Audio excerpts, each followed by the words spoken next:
Hello views எல்லோரும் எப்படி இருக்கீங்க? மார்னிங் வந்துட்டு லாஃப்ட்டை வந்து செக் பண்ணி பார்க்கலாம். ஏன்னா நேற்று பெஞ்ச மழைக்கு லாஃப்ட்டுக்குள்ளே எப்படி இருக்குன்னு தெரில, தண்ணி தேங்கியிருக்கா எப்படின்னு தெரில.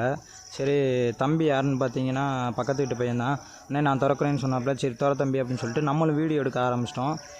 வீடியோ எடுத்துக்கிட்டு குண்டை வந்து செக் பண்ணி பார்க்குறோம். உள்ளே தண்ணி சும்மா சொட்டு தான் கிடந்திருக்கு, வேறு எதுவும் உள்ளே அவ்வளோக்கா தண்ணி உள்ளே ஏறலை. இவன் யாருன்னு பார்த்தீங்கன்னா நம்ம ஃப்ரெண்டு லாஃப்ட்லேருந்து எடுத்தாந்தான் சொன்னேன்லங்க, அந்த பேர் தான் கர்ண பேர். எக்லைன் பண்ணியிருக்காங்க. அடுத்த செக்கு எப்படி எடுக்கிறாங்க, என்ன கலர் வர்றான், தப்பிக்கிறானுங்களா அவனுங்க, எப்படி ஒழுங்காக காப்பாற்றி கொண்டாங்கன்னு பார்க்கலாம். இவன் யார், இந்த செக்கு யாருன்னு பார்த்தீங்கன்னா நம்ம ஒரு வாட்டி கையில் வச்சுருந்து என்ன கலர் வரான் எப்படி பறக்கிறான்னு சொல்லிட்டு பார்க்கலாம் அப்படின்னு அந்த பேர்டு தாங்க அது. சரி, நம்ம லாஃப்ட்டை வந்து க்ளீன் பண்ணிட்டு உள்ளெல்லாம் க்ளீன் பண்ணியாச்சு. இப்போ தண்ணி வச்சிடலாம், எல்லாேருக்கும் தண்ணி வச்சுட்டு ஃபுட்டு வச்சிடலாம் சொல்லிட்டு. ஏன்னா வெளியில் பறக்கிறவனுங்களும் இருக்கானுங்க. மற்றவர்களும் டேப் அடிச்சிருக்கு. ஏன்னா டேப் ரிலீஸ் பண்ணல, இங்கே பறந்து போயிடுறாங்க. ஆனால் வந்துடுறானுங்க கரெக்டாக வீட்டுக்கு.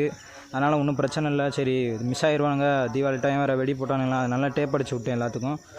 மற்ற யாருக்கும் டேப் அடிக்கல, அதனால் அவனுங்க மட்டும் வெளியில் திறந்து விட்டு ஃபுட்டு எடுத்துகிட்டு அவனுங்களா பறந்து வந்து உட்காந்துருவானுங்க அப்படின்னு சொல்லிட்டு நம்மளும் வெளியில் க்ளீன் பண்ண ஆரம்பித்தோம். வெளியில் ஏன் க்ளீன் பண்ணுறோம் பார்த்தீங்கன்னா, இது நம்ம சொந்த வீடு இல்லை, வாடகை வீடு தான். ஏன்னா நம்மளுக்கு நிறையா தடைகள்லாம் வந்திருக்கு. இந்த மாதிரி சொல்லி புறா வளர்க்கக்கூடாது, கெட்டது அப்படின்னு சொல்லியிருக்காங்க. நானும் ஹவுஸ் ஓனர்கிட்ட பேசி இது பந்தய புறா தான் வளர்க்கலாம், கோயில் புறா தான் வளர்க்கக்கூடாது அப்படின்னு சொல்லி மண்டே பிரெயின் வாஷ் பண்ணி அப்படியே வளர்க்க ஆரம்பிச்சிட்டாங்க. அவங்களும் ஒன்றும் சொல்லலை இப்போதைக்கு. அடுத்தடுத்து எப்படின்னு பார்க்கலாம் என்ன தான் சொல்ல போகிறாங்கன்னு சொல்லிட்டு. சரி, நம்ம அப்படியே ஒரு வழியாக க்ளீன் பண்ணிட்டு மற்றவனுங்களை திறந்து விட்டு இப்படியே வேடிக்கை பார்த்துக்கிட்டே இருந்தோம். எல்லோரும் வந்து நல்லா தான் இங்கிட்ட வெளியில் வந்து ஃபுட் எடுத்துகிட்டு இப்படியே இது பண்ணானுங்க. இந்த டேப் அடித்தவனுங்களை மட்டும் உள்ளே தூக்கி போட்டு லாஃப்ட்டை வந்து க்ளோஸ் பண்ண ஆரம்பிச்சிட்டோம், மற்றவனுங்களை வெளியில் விட்டு. அடுத்த எப்படி வரானுங்கன்னு சொல்லிட்டு அடுத்தடுத்த வீடியோவில் நம்ம வந்து வீடியோ போஸ்ட் பண்ணலாம். நம்ம ஐடியையும் சேனலையும் ஃபாலோ பண்ணாதவங்க ஃபாலோ பண்ணி வச்சு லைக் மட்டும் பண்ணுங்கள் ஃப்ரெண்ட்ஸ்.